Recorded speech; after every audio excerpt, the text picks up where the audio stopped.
Mari kita berdoa. Bapa kami yang pengasih di surga, betapa istimewanya kami dapat menghampiri tahta-Mu, Raja semesta alam, membawa permohonan kami kepadamu. Kami bersyukur, Bapa, bahwa kami memiliki firman-Mu, firman yang membuat kami tetap berada di jalan yang lurus dan benar, yang menunjukkan kepada kami apa yang selaras dengan kehendak-Mu.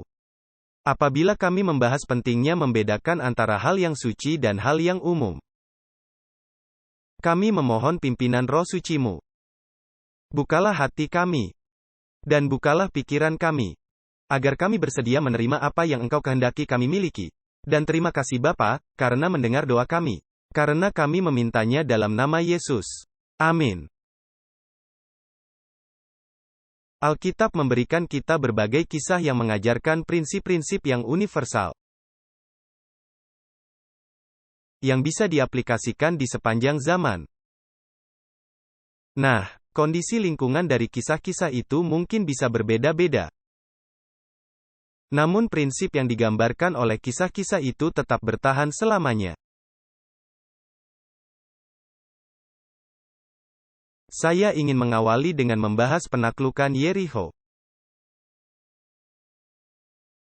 Jika Anda bersama saya membuka kitab Yosua pasal 6, kita akan membaca beberapa ayat di pasal ini.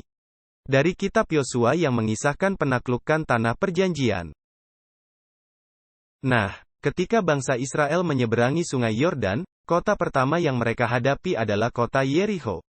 Dan Tuhan menyuruh mereka untuk berjalan mengitari kota itu 7 hari. Dan mengitarinya 7 kali pada hari yang ke-7. Dan tentu saja ketika mereka melakukan itu, kota itu dihancurkan oleh Tuhan. Nah, Tuhan sudah memperingatkan bangsa Israel, agar jangan mengambil apapun di kota itu untuk diri mereka sendiri. Saya ingin membacakan Yosua 6 ayat 18 di mana dikatakan, "Tetapi kamu jauhkanlah dirimu dari barang-barang yang terkutuk, supaya jangan kamu terkutuk pada waktu kamu mengambil barang-barang yang terkutuk itu, dan menjadikan perkemahan orang Israel suatu kutukan dan mencelakakannya." Nah, kata terkutuk ini setidaknya sewaktu pertama kali digunakan. Dan yang ketiga kali digunakan di sini adalah kata Ibrani rem. Pada dasarnya kata itu di Perjanjian Lama juga diterjemahkan dikhususkan. Dengan kata lain, saya yakin terjemahan yang terbaik bukanlah jauhkanlah dirimu dari barang-barang yang terkutuk, tapi jauhkanlah dirimu dari barang-barang yang sudah dikhususkan. Nah, izinkan saya membacakan ayat yang lain di kitab Imamat, di mana kata ini diterjemahkan dikhususkan, supaya Anda bisa melihat bahwa di Perjanjian Lama kata ini diterjemahkan dikhususkan. Imamat 27 ayat 28. Imamat 27 ayat 28 menggunakan kata yang sama, rem. Ayat itu katakan, tidak ada apapun yang sudah dikhususkan. Kata yang sama, apapun yang seseorang sudah khususkan. Ini kata yang sama lagi, kepada Tuhan dari semua yang dimilikinya, baik manusia atau hewan, maupun ladang miliknya. Tidak boleh dijual atau ditebus. Setiap hal yang telah dikhususkan, kata ini dipakai yang ketiga kalinya. Setiap persembahan yang telah dikhususkan adalah maha kudus bagi Tuhan. Jadi, saya yakin di kitab Yosua, terjemahan paling tepat bukanlah terkutuk.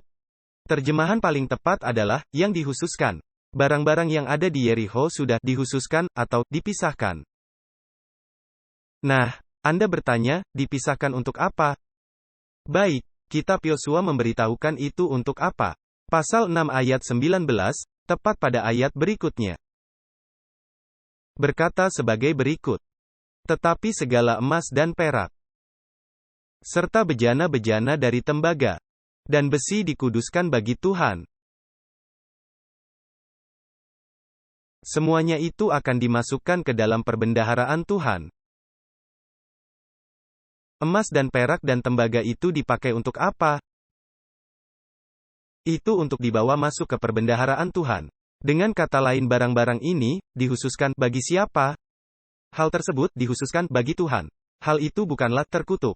Hal itu dikhususkan bagi Tuhan. Yang menarik, di ayat ini, Yosua 6 ayat 19, di mana dikatakan bahwa hal itu dikuduskan bagi Tuhan. Kata Ibraninya di situ adalah kadash, yang berarti dipisahkan sebagai sesuatu yang kudus. Sekarang, dengarkanlah baik-baik. Yerikho adalah kota pertama yang ditaklukkan oleh Israel di tanah perjanjian. Dan karena itu adalah kota pertama yang ditaklukkan oleh bangsa Israel. Harta benda kota tersebut adalah persepuluhan milik Tuhan dari tanah yang suci itu. Setelah itu, Tuhan memberi izin kepada Israel untuk mengambil semua harta sewaktu kota-kota itu ditaklukkan. Tetapi tentang Yerikho, harta benda Yerikho telah dikhususkan. Harta benda itu telah dipisahkan sebagai hal yang kudus bagi Tuhan. Nah, ada satu orang yang bernama Achan, yang mengambil sejumlah emas dan perak dan menyembunyikannya di bawah tendanya. Nah, hal yang cukup menarik. Dosa Achan ini bukan hanya dosa mencuri. Dosa Achan adalah mengambil apa yang kudus untuk dipakai untuk keperluan sekulernya, duniawi. Dia mengambil persepuluhan dari tanah itu yang adalah milik Tuhan. Dan dia memakai yang sudah dikhususkan bagi Tuhan, yaitu barang yang kudus itu untuk digunakan sehari-hari yang umum. Ada satu hal yang sangat jelas di Perjanjian Lama dan juga di Perjanjian Baru, yaitu bahwa para imam harus mengajar umat tentang perbedaan antara yang kudus dari yang umum. Bahkan, imam besar mengenakan di dahinya sebuah serban. Dan saya ingin Anda perhatikan pada serban penutup kepala ini, yang seperti mahkota dan ada tulisan pada serban itu. Keluaran 28 ayat 36 berbicara mengenai serban atau mahkota yang dikenakannya dan tulisan yang terdapat di atasnya. Di sini dikatakan, juga haruslah engkau membuat patam dari emas murni. Dan pada patam itu kau ukirkanlah, seperti ukiran meterai. Kudus bagi Tuhan. Apa tulisan yang ada pada serban dari imam besar? Kudus bagi Tuhan. Para imam harus mengajar umat perbedaan antara yang kudus dengan yang umum. Mari kita baca ayat yang lain dan ini akan membuatnya sangat jelas. Yehezkiel 44 ayat 23. Yehezkiel 44 ayat 23. Di sini berbicara mengenai imam-imam, dan salah satu tugas para imam Israel. Perhatikan apa yang dikatakan di sini. Ketahuilah Yehezkiel pasal 40-48 itu berbicara mengenai pelayanan bait suci. Jadi ini adalah dalam konteks bait suci. Di sana dikatakan, dan mereka, yaitu para imam, harus mengajar umatku perbedaan antara yang kudus dengan yang tidak kudus. Tidak kudus itu artinya hal yang biasa, yang umum, dan membuat mereka membedakan antara yang najis dengan yang tahir. Dengan kata lain, para imam Israel harus mengajar umat perbedaan antara yang kudus dengan yang sekuler, duniawi, atau yang biasa, umum. Anda tahu, di Israel ada uang kudus dan uang umum. Di Israel ada pakaian kudus dan pakaian biasa.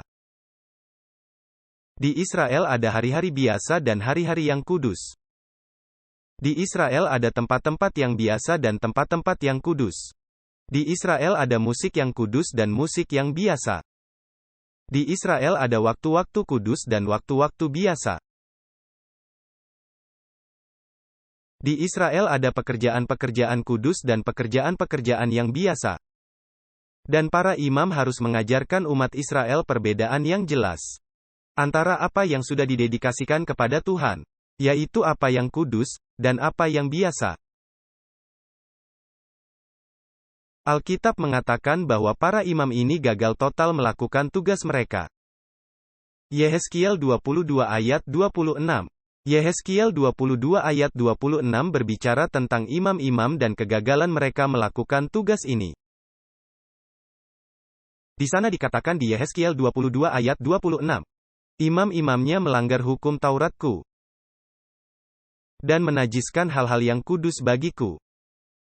Mereka tidak membedakan antara yang kudus dengan yang tidak kudus. Tidak mengajarkan perbedaan yang najis dengan yang tahir.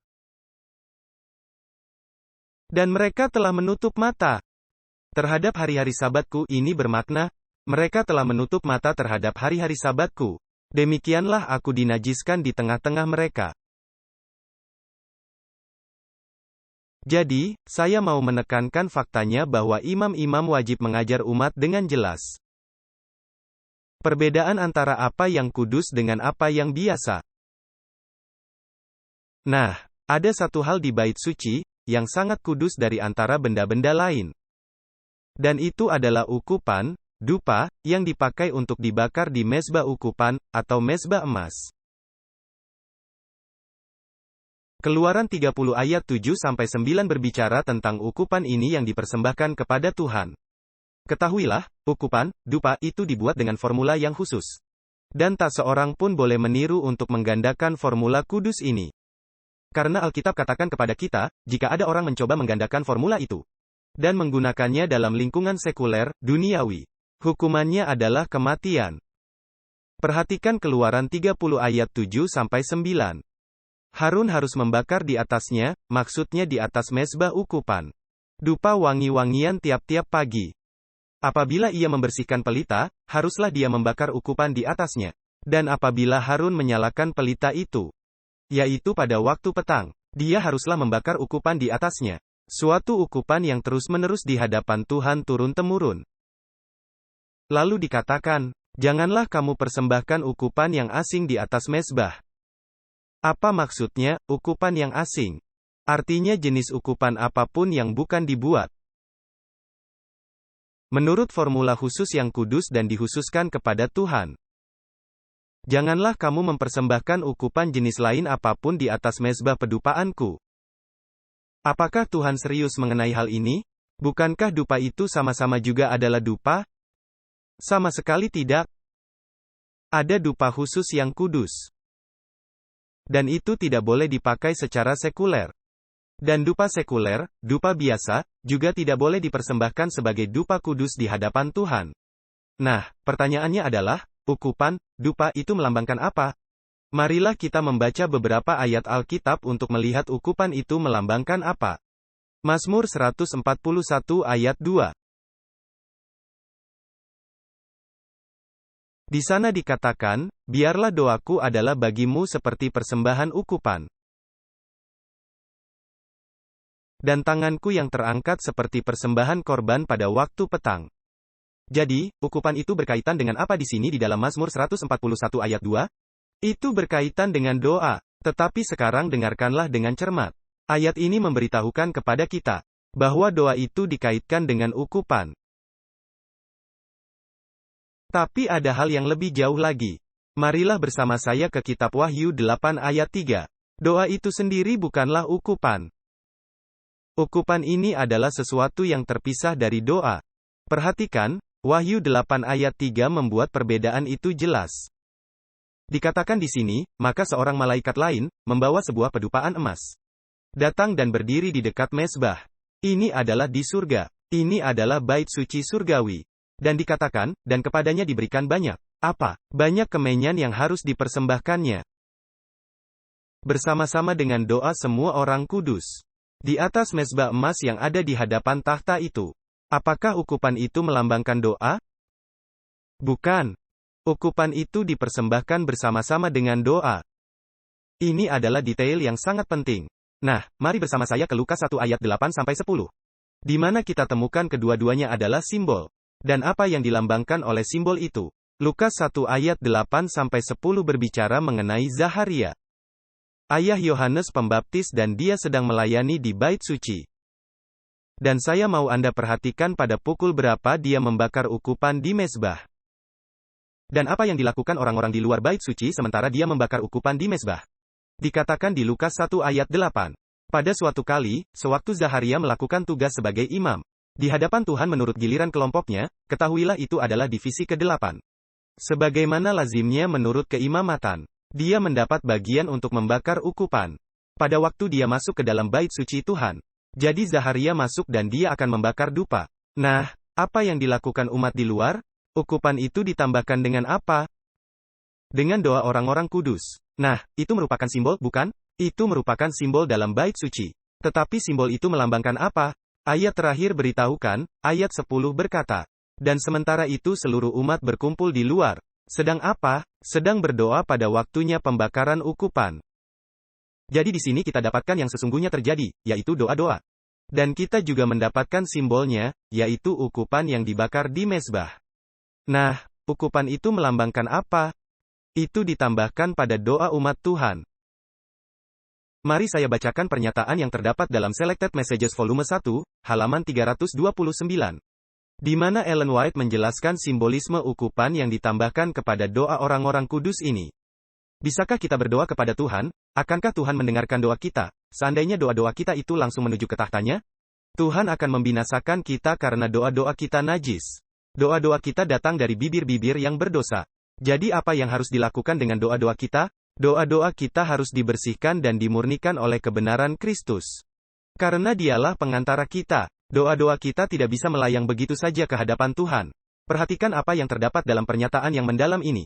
Ellen White berkata, dengan pengakuan dari seorang berdosa yang sudah bertobat dan percaya. Kristus mencampurkan kebenarannya sendiri. Agar doa manusia-manusia yang berdosa boleh naik bagaikan ukupan yang wangi ke hadirat Bapa. Dan kasih karunia Tuhan pun dikaruniakan kepada orang yang percaya. Jadi, ukupan itu melambangkan apa? Itu melambangkan jasa kebenaran Kristus. Yang menjadikan doa-doa kita boleh diterima di hadapan Tuhan. Nah, pertanyaannya adalah, apa yang dilambangkan oleh apinya? Karena ada ukupan, ukupan ini melambangkan jasa Kristus yang ditambahkan pada doa-doa kita. Tetapi apa yang membuat ukupan itu bisa naik? Itu karena apinya, bukan? Dengan membakar ukupan itulah membuat ukupan itu bisa naik. Nah, api itu melambangkan apa? Nah, saya pikir Anda tahu apa yang diwakili oleh api di dalam Alkitab secara simbolis. Itu melambangkan Roh Kudus. Pada hari Pentakosta apa yang terjadi? Lidah-lidah api terlihat muncul. Yohanes Pembaptis berkata dia akan membaptis dengan roh dan dengan apa? Dan dengan api. Api di dalam Alkitab melambangkan Roh Kudus. Sebentar lagi saya akan menunjukkan kepada Anda bahwa doa-doa kita benar-benar mendapatkan bantuan dari Roh Kudus. Agar kita tahu yang harus kita minta dan bagaimana kita seharusnya berdoa. Roh Kudus ikut terlibat dengan membawa doa-doa kita kepada Kristus. Supaya Kristus boleh menjadi pengantara kita di bait suci surgawi. Nah, saya mau Anda perhatikan Imamat 9 ayat 23-24. Imamat 9 ayat 23-24. Ini adalah ketika upacara korban ditetapkan di Ka'bah. Pada bait suci yang di padang gurun. Saya mau Anda perhatikan apa yang terjadi ketika korban itu diletakkan di atas mezbah. Dikatakan di sini, lalu Musa dan Harun masuk ke dalam kemah pertemuan. Lalu keluarlah mereka dan memberkati bangsa itu. Lalu kemuliaan Tuhan tampaklah kepada segenap bangsa itu. Dan keluarlah api dari hadapan Tuhan. Kita telah membahasnya dalam pelajaran sebelumnya. Bagaimana Tuhan menunjukkan bahwa Dia telah menerima korban Kristus?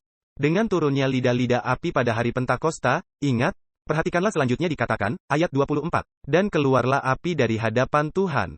Lalu membakar abis korban bakaran dan segala lemak di atas mezbah. Ketika seluruh bangsa itu melihatnya, bersorak-sorailah mereka, lalu sujud menyembah. Jadi, bagaimana Tuhan menunjukkan bahwa Dia menerima korban yang ditempatkan di atas mezbah? Dia mencurahkan api dari surga. Nah, dengarkan baik-baik, api yang Tuhan curahkan dari surga itu adalah api kudus. Itu adalah api yang datang dari Tuhan. Nah, coba saya tanya, jika kita membandingkan api itu dengan api yang lainnya, apakah keduanya tampak sama? Tentu saja. Jika Anda memasukkan jari pada masing-masing api itu, apakah jari kita akan terbakar? Tentu saja. Jika seorang ahli kimia memeriksa kandungan kimiawi dari api biasa dan api yang kudus, apakah hasilnya sama? Tentu saja. Kalau begitu apa yang membuat api itu kudus? Kenyataan bahwa Tuhan yang mencurahkannya dari surga, itulah api yang suci. Dan Tuhan beritahukan para imam. Pada waktu kamu membawa api ke dalam bait suci untuk membakar ukupan, pastikanlah kamu membawa api yang kudus ini. Janganlah kamu membawa kepadaku ukupan yang lain, dan jangan membawa kepadaku api yang lain. Nah, kita perlu membaca pasal berikutnya. Karena terdapat kisah tentang dua orang, yaitu anak-anak Harun, yang tidak mengindahkan perintah Tuhan. Mereka membawa ukupan yang benar, tetapi api yang salah. Mereka memakai api biasa, dan mereka persembahkannya seakan-akan itu api kudus. Mari kita baca Imamat 10 ayat 1. Kemudian Nadab dan Abihu, anak-anak dari Harun, masing-masing mengambil perbaraannya, membubuh api ke dalamnya serta menaruh ukupan di atas api itu. Tidak ada masalah dengan ukupannya. Justru masalahnya terletak pada apinya, yang melambangkan doa-doa kita, yang dibawa ke hadapan Kristus melalui pekerjaan Roh Kudus. Dan dikatakan, lalu Nadab dan Abihi, anak-anak Harun, masing-masing mengambil perbaraannya, membubuhi api ke dalamnya, menaruh ukupan di atas api itu, dan mempersembahkan, apa? Api yang najis. Beberapa terjemahan memakai istilah api asing, bukan api yang berasal dari mezbah. Mereka mempersembahkan api najis ke hadapan Tuhan, yang Tuhan tidak, apa? Yang Tuhan tidak perintahkan. Apakah mereka tahu api apa yang seharusnya mereka persembahkan? Percayalah, mereka sudah tahu. Apakah ini merupakan ketidakpatuhan yang disengaja dan menginjak-injak kesucian Tuhan? Tentu saja, karena Tuhan tidak memerintahkan mereka mengambil api yang biasa. Tuhan berkata, ambillah api yang kudus dari mezbah karena itulah api yang aku turunkan dari surga. Mereka dengan sengaja melanggar perintah Tuhan. Jadi apa akibatnya? Ketika Tuhan melihat mereka membawa api biasa ini, Tuhan berkata, tidak apa, api, ya, tetap api. Tidak. Apakah Tuhan serius ketika Dia berkata bahwa sesuatu itu kudus? Oh, Tuhan sangat serius ketika Dia berkata bahwa sesuatu hal itu kudus. Dan kita bisa lihat betapa seriusnya Tuhan dalam cerita ini. Kita diberitahu pada pasal 10 ayat 2. Maka keluarlah api dari hadapan Tuhan, lalu melalap keduanya sehingga mereka mati di hadapan Tuhan. Wow!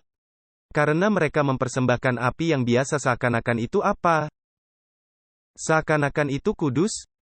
Nah, mari saya membacakan pernyataan dari Alkitab di mana dikatakan bahwa Roh Kudus yang membantu kita dalam kehidupan doa kita, dan sebenarnya menjadi perantara kita di hadapan Yesus dengan keluhan-keluhan. Roma 8 ayat 26-27. Di sini Rasul Paulus berkata, demikian juga Roh membantu kita dalam kelemahan kita. Sebab kita tidak tahu bagaimana sebenarnya kita harus berdoa seperti yang seharusnya. Tetapi Roh sendiri, berbuat apa? Memohon untuk kita kepada Allah dengan rintihan yang tidak terucapkan. Itulah yang dilambangkan oleh api tersebut. Doa kita naik kepada Tuhan melalui bantuan Roh Kudus. Ketahuilah, Roh Kudus melakukannya dengan bekerja sama dengan para malaikat, seperti yang sudah kita pelajari sebelumnya. Nah, adakah doa-doa tertentu yang ditolak Tuhan? Bagaimana dengan doa yang kita panjatkan kepada Tuhan tetapi kita sengaja tidak mematuhinya? Apakah Tuhan mendengarkan permohonan doa itu? Tentu saja tidak. Perhatikan apa yang dikatakan Alkitab kepada kita. Amsal 28 ayat 9. Amsal 28 ayat 9. Dikatakan di sini, siapa memalingkan telinganya untuk tidak mendengarkan hukum? Yaitu kehendak Tuhan yang jelas dinyatakan. Bahkan doanya adalah, apa? Adalah merupakan kekejian. Jadi, jika kita katakan bahwa hukum telah dipakukan ke salib bahwa kita tidak perlu mengikuti hukum lagi. Atau bahwa hukum adalah untuk orang Yahudi, bahwa kita tidak di bawah hukum tapi di bawah kasih karunia. Apakah Tuhan mendengarkan doa-doa ini? Menurut Alkitab, Tuhan tidak mendengarkan. Karena dikatakan, siapa memalingkan telinganya untuk tidak mendengarkan hukum? Bahkan doanya adalah kekejian. Perhatikan juga Mazmur 66 ayat 18-20, pengertian yang sama dikemukakan. Mazmur 66 ayat 18-20. Seandainya ada niat jahat dalam hatiku, kata sang pemazmur, tentulah Tuhan tidak mau, apa? Tuhan tidak akan mendengar. Namun, Allah telah mendengar aku. Ia telah memperhatikan doa yang kuucapkan. Terpujilah Allah. yang tidak menolak doaku dan tidak menjauhkan kasih setianya daripadaku. Jadi apa yang terjadi pada waktu kita? Menurut ayat ini, pada waktu kita membiarkan ada dosa di hati, atau pada waktu kita memalingkan telinga kita dari mendengar firman Tuhan yang dinyatakan secara jelas. Apa yang terjadi? Kita boleh berdoa kepada Tuhan, tapi Yesus tidak akan membawa doa itu ke hadapan Bapa. Sangat serius. Nah, mari kita lanjutkan kisah kita tentang Nadab dan Abihu. Mari kita baca di kitab Imamat 10 ayat 3. Sekarang Tuhan akan menjelaskan sesuatu kepada Musa dan Harun. Tuhan berkata begini. Berkatalah Musa kepada Harun. Inilah yang difirmankan Tuhan, katanya. Mereka yang datang menghampiri aku haruslah dianggap, apa? Kudus. Mereka yang datang ke hadiratku harus mengakui bahwa aku, apa? Bahwa aku kudus. Dan di muka seluruh bangsa itu, aku harus dimuliakan. Maka Harun tidak berani berkata apa-apa. Tuhan berkata, bila kamu datang ke hadiratku, kamu harus pastikan agar kamu menghormati apa yang kudus. Tuhan berkata, aku tidak mau dipermainkan. Aku tidak mau diremehkan. Kamu tidak boleh datang ke hadiratku seenaknya menurut caramu sendiri. Kamu harus menghampiri aku menurut ketentuanku. Kamu harus menghormati apa yang kudus. Tuhan berkata, jangan anggap aku seperti teman biasamu, atau sekedar penghuni yang di loteng. Pandanglah aku sebagai yang maha tinggi, yang namanya kudus, yang juga datang dan diam bersama mereka yang rendah hati dan menyesali dosanya. Tuhan itu serius ketika dia berkata, bahwa kita harus memisahkan hal yang kudus dari hal yang biasa. Saya bertanya-tanya apa yang Tuhan hendak katakan tentang tata ibadah yang dilakukan orang-orang Kristen di dunia sekarang ini. Kita nanti akan kembali ke topik ini. Saya ingin Anda perhatikan apa yang terdapat di dalam Imamat 10 ayat 4-7. Di sini Tuhan memberikan formula yang drastis kepada Musa dan Harun. Tuhan mengatakan sesuatu yang sulit kita bisa pahami. Dia benar-benar berkata, janganlah kamu berani berkabung untuk kedua orang muda itu. Wow, mari kita baca hal ini. Perhatikan Imamat 10 dan kita akan membaca ayat 4-7. Kemudian Musa memanggil Misael dan Elsafan, anak-anak Uziel, paman Harun, lalu berkatalah ia kepada mereka, datanglah ke sini, angkatlah saudara-saudaramu ini dari depan tempat kudus keluar perkemahan. Mereka dilemparkan keluar dari perkemahan, karena mereka bukan lagi umat yang terpilih. Maka mereka datanglah dan mengangkatnya dengan memegang jubah mereka, keluar dari perkemahan seperti yang dikatakan Musa. Lalu berkatalah Musa kepada Harun dan kepada Eleazar dan Itamar, anak-anak Harun, janganlah kamu membuka tutup kepalamu, maupun mencabik pakaianmu, pertanda kamu berkabung, supaya jangan kamu mati, dan murka Tuhan menimpa segenap umat ini. Tetapi biarlah saudara-saudaramu, yaitu seluruh bangsa Israel meratap karena api yang dinyalakan Tuhan itu. Janganlah kamu keluar dari pintu kemah pertemuan, supaya jangan kamu mati, karena minyak urapan Tuhan ada di atasmu.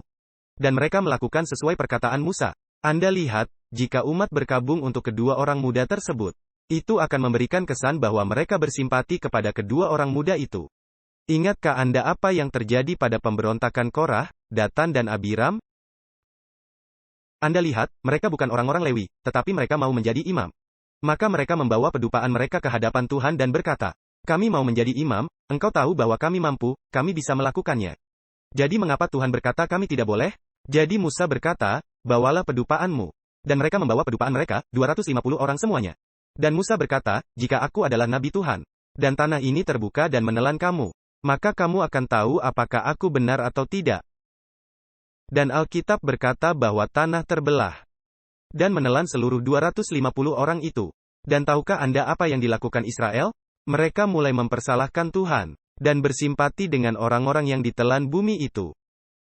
Dan Tuhan berkata, tunggu dulu. Tuhan tidak akan mengizinkan hal yang sama terjadi pada kasus Nadab dan Abihu, jika orang Israel berkabung untuk mereka.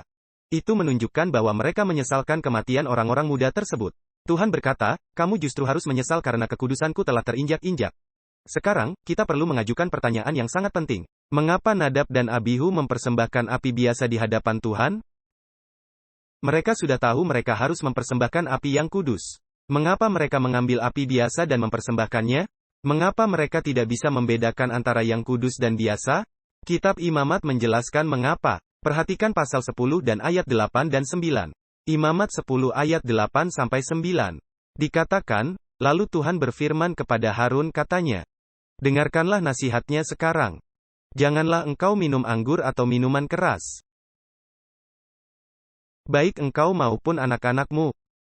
Apabila kamu masuk ke dalam kemah pertemuan, supaya jangan kamu mati. Itulah suatu ketetapan untuk selamanya bagi kamu turun-temurun. Mengapa Nadab dan Abihu tidak bisa membedakan yang kudus dari yang biasa? Karena mereka berada di bawah pengaruh arak. Mereka teracuni oleh kemabukan anggur. Sehingga mereka tidak bisa membedakan yang kudus dari yang biasa. Bukan hanya itu. Musa juga memberikan beberapa nasihat tambahan. Dia berkata, jangan membuat dirimu mabuk supaya kamu jangan mati di hadapan Tuhan. Supaya kamu bisa membedakan antara yang kudus dan yang biasa. Tetapi simak juga apa yang dikatakan kemudian di ayat 10 dan 11 di dalam Imamat pasal 10. Supaya kamu dapat membedakan antara yang kudus dengan yang tidak kudus. Dan antara yang najis dengan yang tidak najis. Lalu di sini ada tambahannya. Dan supaya kamu dapat mengajarkan kepada umat Israel segala ketetapan yang telah difirmankan Tuhan kepada mereka dengan perantaraan Musa. Dengan kata lain, nasihat yang diberikan adalah, jangan minum minuman keras bila kamu masuk ke bait suci. Supaya kamu bisa membedakan yang kudus dari yang biasa. Dan juga agar kamu memiliki pikiran yang jernih. Dan bisa mengajarkan segala ketetapan atau hukum-hukum Tuhan kepada umatnya, kepada Israel. Jadi apakah dosa besar dari Nadab dan Abihu? Dosanya adalah mengambil hal yang biasa dan mempersembahkannya kepada Tuhan seakan-akan itu kudus. Bagaimana Tuhan memandang perbuatan itu? Tidak dengan senang hati, menurut kisahnya. Tetapi sekarang saya mau kita melihat kisah yang lain, yang menampilkan sisi lain dari mata uang yang sama. Sisi lain dari mata uang yang sama maksudnya adalah, bagaimanakah perasaan Tuhan jika seseorang mengambil sesuatu yang kudus dan memperlakukannya seolah-olah sesuatu yang biasa? Lihat, masalah Nadab dan Abihu adalah mereka mengambil apa yang biasa dan mempersembahkannya seakan-akan itu kudus. Bagaimana perasaan Tuhan jika kita mengambil sesuatu yang kudus dan kita perlakukan seakan-akan sesuatu yang biasa? Ada suatu kisah dalam Alkitab yang menggambarkan hal ini. Daniel pasal 5. Marilah kita baca bersama Daniel 5 ayat 1. Pasal ini menggambarkan jatuhnya kerajaan Babylon. Ketika Darius Raja Media atau umumnya dia disebut Darius. Ketika Darius Raja Media itu datang ke Babylon dan mengeringkan sungai Efrat dan kota itu jatuh. Alkitab katakan bahwa Belsiazar pada malam itu sedang mengadakan perayaan jamuan makan istimewa. Bayangkan, pasukan penyerang itu sudah berada di luar kota itu. Dan dia malah sedang berpesta jamuan makan untuk 1000 pembesarnya. Nah, perhatikan apa yang kita dapati dalam Daniel 5 ayat 1. Belsiazar, sang raja, mengadakan perjamuan besar untuk 1000 para pembesarnya. Nah, di sini ada penjelasan sangat penting. Dan ia minum-minum anggur di hadapan 1000 orang itu. Kita akan lihat bahwa itulah puncak dari kejatuhannya. Dia sedang minum anggur. Dia sedang mabuk. Dan karena itu dia tidak bisa membedakan apa yang kudus dari apa yang biasa. Marilah bersama saya ke ayat 2 dari Daniel pasal 5. Dikatakan, sementara dia minum anggur. Ini menarik, sementara dia mencicipi anggur. Jadi sementara mereka minum anggur, Belsiazar memberikan perintah. Dengarkan, untuk membawa bejana-bejana dari emas dan perak, yang telah diambil oleh Nebukadnezar, ayahnya, dari dalam bait suci. Apakah bejana-bejana ini kudus? Tentu saja. Yang ada di Yerusalem. Supaya raja dan para pembesarnya, dan para istrinya, dan para gundiknya boleh, apa? Boleh minum dari bejana-bejana itu. Sungguh menarik, agar dia boleh mengambil bejana-bejana kudus itu. Dan dia memperlakukannya seakan-akan itu, apa? Seakan-akan itu benda-benda biasa, minum-minum dalam suatu kegiatan sosial yang biasa, dalam suatu jamuan. Nah, Anda bertanya, apakah Belsiazar tahu yang dia lakukan itu salah? Kita akan melihat bahwa dia tahu betul bejana-bejana itu apa dan dari mana asalnya bejana-bejana itu. Dia sudah tahu seluruh kisah Nebukadnezar. Namun dia tetap bersikukuh, sebab dia mabuk dan dia tidak bisa berpikir jernih. Dia membawa bejana-bejana kudus itu dan dia perlakukan bejana-bejana itu seperti benda biasa. Perhatikan Daniel 5 ayat 3. Lalu dibawalah bejana-bejana emas dan perak itu yang diambil dari dalam bait suci, rumah Allah ini bejana-bejana yang kudus, saudara-saudara. Yang dulu ada di Yerusalem. Lalu raja dan para pembesarnya, para istrinya dan para gundiknya berbuat apa? Meminum dari bejana-bejana itu. Nah, saya mau Anda perhatikan sesuatu yang sangat penting di ayat berikutnya. Mereka sedang mabuk sehingga mereka tidak bisa membedakan yang kudus dari yang biasa. Dan akhirnya mengakibatkan mereka mempraktekkan penyembahan berhala. Perhatikan Daniel 5 ayat 4. Mereka minum anggur dan memuja apa? Dan memuja dewa-dewa dari emas dan perak, tembaga, besi, kayu dan batu. Apakah kegagalan untuk membedakan yang kudus dari yang biasa menuntun kepada penyembahan berhala? Tentu saja. Itu menuntun pada penyembahan berhala yang dibuat oleh tangan-tangan manusia. Apakah Anda memahaminya atau tidak? Ini sungguh amat sangat penting. Ini menuntun kepada pelanggaran perintah hukum yang mengatakan, jangan ada Allah lain di hadapanku. Dan perintah, jangan membuat patung dan menyembahnya. Dan juga ini menginjak-injak nama Tuhan. Jadi pada dasarnya kita dapati di sini, adalah bahwa Belsiazar. Sebab dia tidak membedakan yang kudus dari yang biasa. Maka dia jatuh pada penyembahan berhala dan menginjak-injak perintah Tuhan. Terutama perintah pada loh batu yang pertama. Nah, mari kita ke Daniel 5 ayat 5-6. Inilah puncak dari pelanggarannya sebagaimana saya telah katakan tadi. Lihat, Tuhan sudah sangat bersabar terhadap Belsiazar. Tetapi ketika dia tidak membedakan antara yang kudus dari yang biasa, sehingga akibatnya dia menginjak-injak perintah-perintah Tuhan, dan mempraktekkan penyembahan yang palsu, Tuhan berkata, cukup. Perhatikan Daniel 5 ayat 5-6. Pada saat itu juga jari-jari tangan manusia muncul dan menulis di depan kaki Dian, di kapur dinding istana raja. Dan raja melihat tangan yang sedang menulis itu. Lalu raja menjadi pucat dan pikiran-pikirannya menggelisahkan dia. Sehingga sendi-sendinya, saya suka cara melukiskannya. Sehingga sendi-sendi pangkal pahanya menjadi lemas. Dan lututnya berantukan satu sama lain. Dan singkat cerita, akhirnya datanglah Daniel untuk mengartikan makna tulisan pada dinding, karena orang-orang pintar di Babylon tidak mampu memberitahu maknanya. Dan Daniel berikan uraian panjang kisah Nebukadnezar waktu pikirannya jadi gila. Oleh sebab dia menjadi pongah dan sombong. Tuhan berkata, aku merendahkan dia selama 7 tahun. Lalu di ayat 22 dari pasal 5. Kita lihat bahwa Belsiazar menyadari betul hal ini. Dia sedang menginjak-injak apa yang dia benar-benar tahu adalah kudus. Dikatakan di Daniel 5 ayat 22. Tetapi tuanku, Belsiazar, anaknya, tidak merendahkan hati. Walaupun tuanku mengetahui semuanya ini.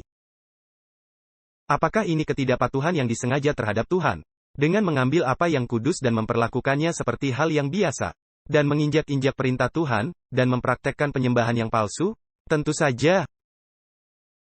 Nah, ada kisah lain di Perjanjian Lama dan Perjanjian Baru yang menggambarkan prinsip yang sama. Ingat kisah Uzza? Tuhan sudah katakan, jangan menyentuh tabut perjanjian. Anda tahu, waktu itu tabut perjanjian dibawa pulang dari kota-kota Filistin. Dan keretanya mendaki bukit dan nampaknya akan terguling. Dan Alkitab berkata bahwa seorang yang bernama Uzza mencoba menahan dan memegang tabut itu. Dan Tuhan berkata, Uzza, terima kasih telah menyelamatkan tabut perjanjianku. Tidak, Tuhan tidak berkata begitu. Alkitab katakan, dia langsung jatuh dan mati. Karena dia telah menjamah tabut kudus Tuhan. Apakah Tuhan serius terhadap apa yang dia telah kuduskan? Oh, ya, tentu saja. Anda tahu, orang Kristen tidak ingin membicarakan hal itu hari ini, mereka menginginkan Tuhan yang penuh kasih. Tuhan yang seperti Santa Claus. Bahkan lebih baik daripada Santa Claus. Dia berikan hadiah kepada mereka yang nakal maupun yang baik. Nah, kisah Ananias dan Safira, Anda ingat kisah itu? Sekarang di Perjanjian Baru, itu terjadi setelah hari Pentakosta. Ingat bahwa mereka telah menjanjikan sejumlah uang kepada Tuhan. Tetapi ada sebagian yang mereka tahan. Lalu mereka datang dan Petrus berkata, apakah kamu sudah menyerahkan semua uangnya? Ya, sudah. Boom. Ananias rebah dan mati. Lalu datanglah Safira. Dan Petrus berkata, sudahkah kamu jual yang hendak kamu jual dan berikan uangnya kepada Tuhan? Ya, sudah. Boom. Safira rebah dan dia mati di tempat. Karena mereka telah menahan apa yang sudah mereka khususkan sebagai sesuatu yang kudus untuk Tuhan. Apakah Anda ingat apa yang terjadi kepada seorang nabi, ketika Nabi Elisa yang rupanya memiliki masalah yang sama seperti yang saya miliki, yaitu kepala makin botak. Dan Anda tahu ada 42 orang anak-anak yang berlarian di belakang Elisa. Dan mengejeknya, ayo naik, botak, ayo naik, botak. Alkitab berkata dia berpaling dan mengutuk mereka dalam nama Tuhan. Anda lihat, dia adalah Nabi Kudus Tuhan. Jangan kita mengkritik Nabi Kudus Tuhan, kita bisa terkena kusta. Ingat kisah Miriam yang mengkritik Musa? Alkitab berkata dua beruang betina muncul. Dan walaupun Alkitab tidak berkata beruang-beruang itu membunuh anak-anak tersebut, tetapi Alkitab katakan mereka pergi dan dilukai oleh kedua beruang betina itu. Karena Tuhan menghendaki nabinya yang kudus dihormati. Nah, mari kita berbicara tentang skenario akhir zaman dari semua ini. Karena kisah-kisah ini yang terdapat dalam Alkitab. Terdapat prinsip yang perlu kita aplikasikan pada peristiwa-peristiwa akhir zaman. Wahyu pasal 17 dan kita tidak akan mempelajari pasal ini pasal yang rumit. Saya telah membuat beberapa presentasi tentang pasal ini jika Anda tertarik. Nah, Wahyu pasal 17, hanya menyimpulkan saja. Ada seorang perempuan pelacur. Dan pelacur ini duduk di atas banyak air. Air melambangkan orang banyak, bangsa-bangsa, bahasa dan kaum.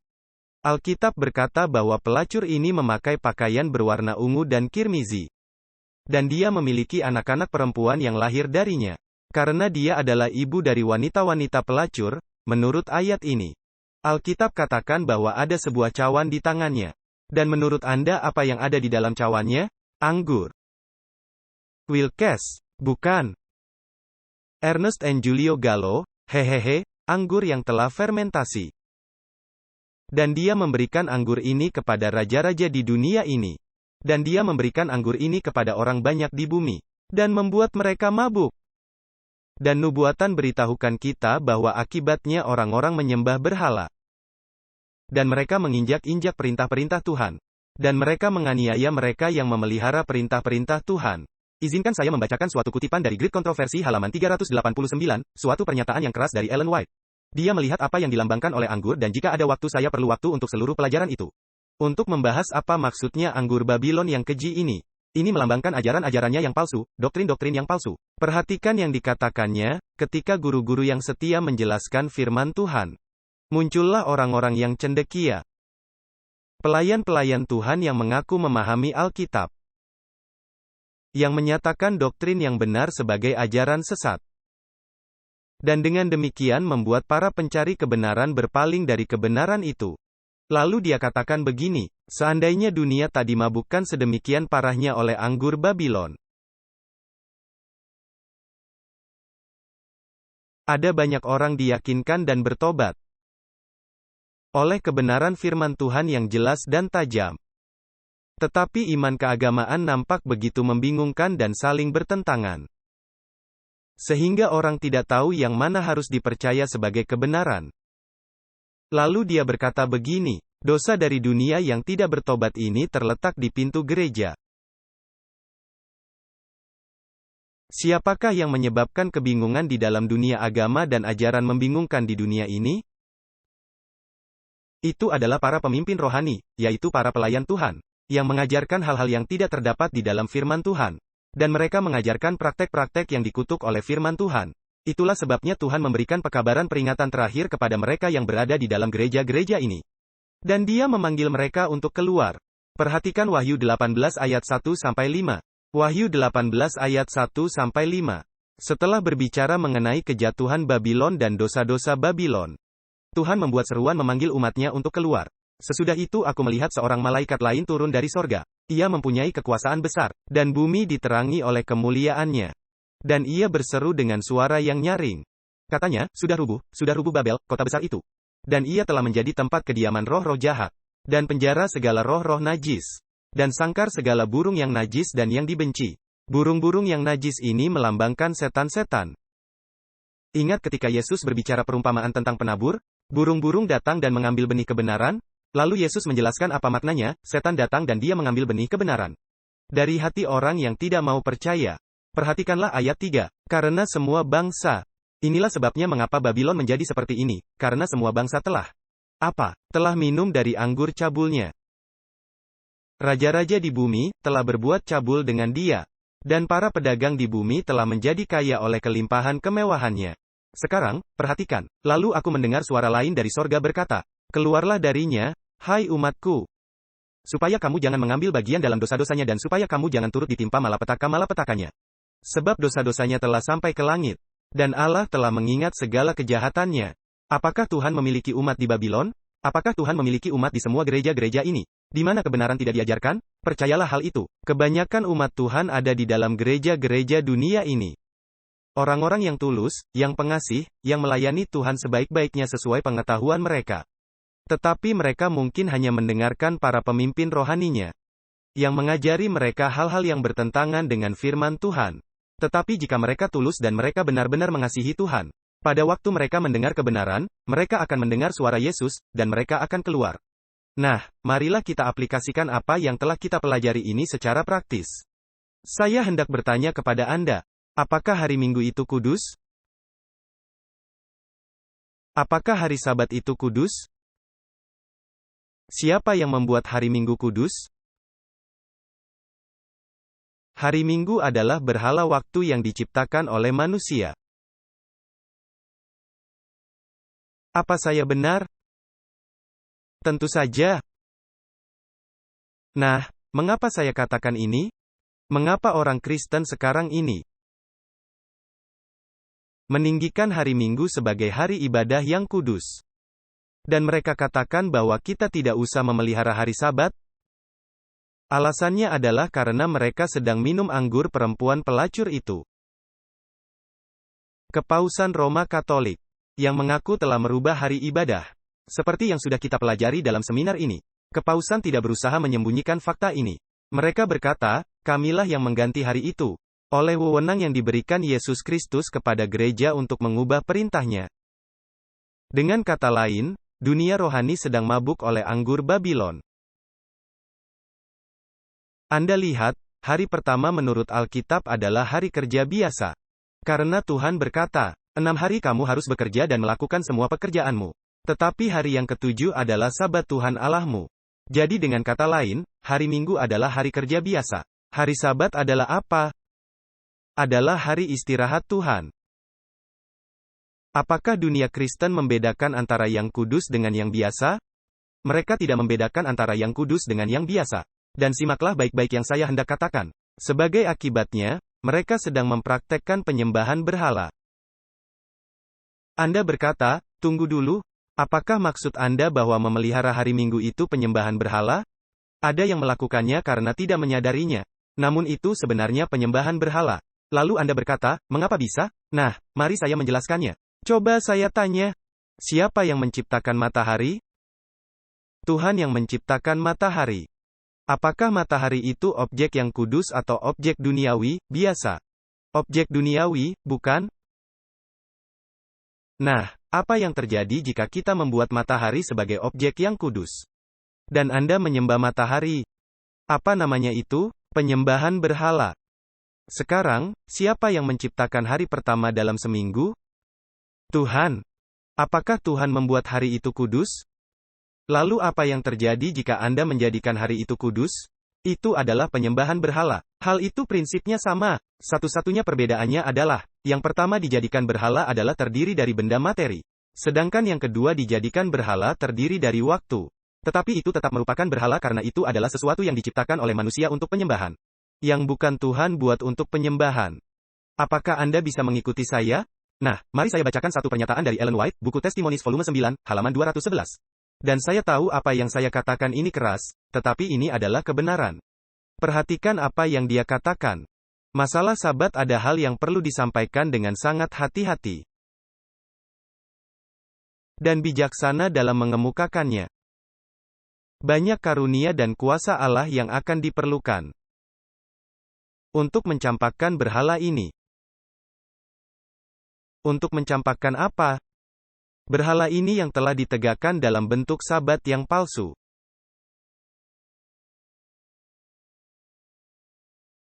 Jadi, merupakan apakah hari pertama dalam pekan bagi dunia Kristen? Itu merupakan apa? Berhala. Karena apapun yang dibuat oleh manusia untuk penyembahan, yang bukan Tuhan yang membuatnya untuk penyembahan adalah apa? Merupakan berhala. Dan saya ulangi sekali lagi. Satu-satunya perbedaan antara menyembah matahari dan menyembah hari matahari adalah manusia menjadikan matahari sebagai objek yang disembahnya, dan manusia menjadikan waktu sebagai sesuatu yang disembahnya. Tetapi prinsipnya persis sama. Anda bertanya, pendeta, kalau begitu apakah engkau mengatakan bahwa Tuhan tidak mendengarkan doa orang-orang yang memelihara hari Minggu? Sama sekali saya tidak mengatakan begitu, karena kebanyakan orang Kristen tidak tahu apa yang saya bicarakan malam ini. Kebanyakan orang Kristen tidak tahu apa-apa tentang hal ini. Mereka hanya ke gereja pada hari Minggu, dan menerima apa yang diajarkan para pemimpin rohani mereka. Lalu mereka pulang dan menonton pertandingan sepak bola, atau pergi ke restoran untuk makan di luar. Nah, jika orang tidak tahu mengenai hal ini, dan dia tulus dan mengasihi Tuhan, dan dia pergi ke gereja pada hari Minggu, Tuhan tetap menerima doa-doanya. Namun, menurut apa yang telah kita pelajari, jika kita sudah tahu kebenaran Tuhan, jika kita sudah tahu dari pelajaran kita bahwa hari Sabat adalah hari perhentian Tuhan, dan kita tetap bersikukuh memelihara hari Minggu karena demi keluarga, demi teman, demi pekerjaan, atau apapun itu, maka kita bertanggung jawab di hadapan Tuhan. Dan Tuhan tidak akan mendengar doa kita. Karena Alkitab berkata, bahwa barang siapa memalingkan telinganya dari mendengarkan hukum Tuhan, doanya adalah apa? Doanya adalah kekejian. Itulah sebabnya dunia perlu mengetahui hal ini. Dunia kerohanian perlu tahu tentang apa yang kita bicarakan ini. Nah, marilah saya bacakan satu pernyataan dari Ellen White, di mana dia menggambarkan, di mana dia benar-benar menghubungkan dosa Nadab dan Abihu dengan isu Sabat Minggu ini. Dia berkata, mereka yang mengabaikan Sabat Tuhan, dengan memelihara hari yang pertama dalam pekan, mempersembahkan api yang asing kepada Tuhan. Saya tahu ini teguran yang keras, tapi ini adalah kebenaran. Ini adalah kebenaran firman Tuhan. Dengarkan. Seandainya Tuhan menerima hari Minggu sebagai hari ibadah, maka Tuhan harus minta maaf kepada Nadab dan Abihu. Tuhan harus berkata, maafkan aku, kamu telah mengambil apa yang biasa, dan kamu mempersembahkannya sebagai sesuatu yang kudus. Apakah dunia Kristen telah mengambil hari kerja yang biasa dan mempersembahkannya seolah-olah itu hari yang kudus? Jadi seandainya Tuhan menerima itu, dia harus meminta maaf kepada Nadab dan Abihu atas apa yang telah dilakukannya kepada mereka. Nah, dengarkan yang dikatakan selanjutnya. Mereka yang mengabaikan Sabat Tuhan untuk memelihara hari pertama dalam pekan mempersembahkan api asing kepada Tuhan. Itu adalah Sabat yang asing yang Tuhan tidak perintahkan kepada mereka. Akankah Tuhan menerimanya dari tangan mereka? Manusia telah mencoba banyak ciptaannya. Mereka telah mengambil hari yang biasa yang Tuhan tidak kuduskan. Dan manusia telah mengenakannya dengan prerogatif kudus. Manusia telah menyatakannya sebagai hari yang kudus. Tetapi tindakan ini tidak memberikan itu tanda kekudusan. Manusia tidak menghormati Tuhan dengan menerima adat buatan manusia, dan mempersembahkannya kepada dunia sebagai Sabat Kristen. Suatu hari yang tidak didukung oleh wewenang, demikianlah firman Tuhan. Sebagaimana Nadab dan Abihu, mereka telah mempersembahkan yang biasa menggantikan yang kudus. Pernyataan yang keras. Jadi apa yang telah kita pelajari malam ini? Apa yang sudah kita pelajari malam ini? Kita telah mempelajari bahwa Tuhan tidak akan menerima kita dengan mengambil sesuatu yang biasa, dan mempersembahkannya kepada Tuhan seakan-akan itu kudus. Dan Tuhan tidak akan menerima apa yang kita ambil sebagai sesuatu yang kudus, dan memperlakukannya seolah-olah itu apa? Seolah-olah itu biasa. Nah, mari kita aplikasikan pada soal Sabat Minggu. Dunia Kristen telah mengambil suatu hari yang biasa dan mereka mempersembahkannya kepada Tuhan seakan-akan apa? Seakan-akan itu kudus. Sementara mereka telah mengambil hari Tuhan yang kudus dan mereka memperlakukannya seakan-akan apa? Hari biasa. Apakah itu sama dengan dosa Nadab dan Abihu? Tentu saja, terutama jika kita sudah mengetahuinya. Dan kita masih tetap memilih tidak mematuhi Tuhan. Sekarang izinkan saya mengatakan beberapa hal kepada umat Advent. Saya menegur kelompok sendiri. Anda lihat. Di gereja Advent, kita telah jatuh ke dalam kesalahan yang sama dalam beberapa aspek. Dosa yang sama yang dilakukan oleh Nadab dan Abihu. Coba saya tanya, menurut Anda apakah Tuhan peduli cara kita berpakaian pada waktu kita datang ke gereja? Apakah Tuhan menerima kita datang dengan pakaian kerja ke gereja? Dengan pakaian yang kotor dan kusut ke gereja?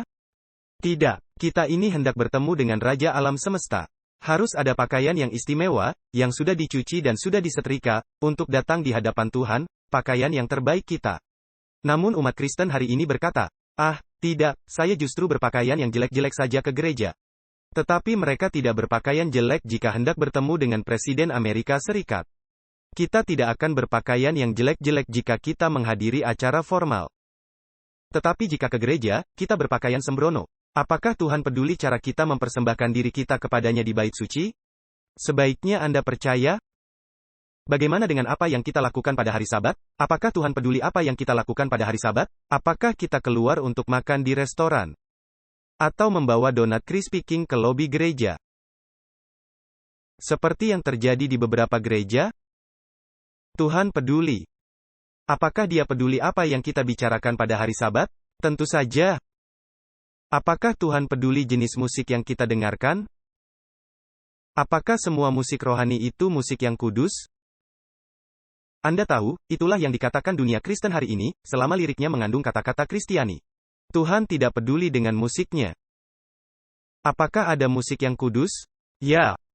Apakah ada musik yang biasa atau sekuler? Tentu saja. Haruskah kita membuat perbedaan antara keduanya? Tentu saja. Suatu perbedaan harus dibuat antara yang kudus dan yang biasa. Semalam kita belajar tentang persepuluhan. Milik siapakah persepuluhan itu? Tuhan. Apakah Tuhan peduli jika kita mengambil persepuluhannya yang kudus dan kita pakai untuk pengeluaran sehari-hari? Percayalah, Tuhan menganggapnya sangat serius. Sebab itu bukan milik kita. Itu kudus. Itu dikhususkan bagi Tuhan. Namun ada banyak orang Advent bahkan di dalam gereja saya sendiri yang tidak mengembalikan persepuluhan. Jangan menuding para pemelihara hari Minggu saja. Karena jika kita melakukan hal-hal ini, kita tidak lebih baik daripada mereka. Kita harus belajar membedakan antara yang kudus dan yang biasa.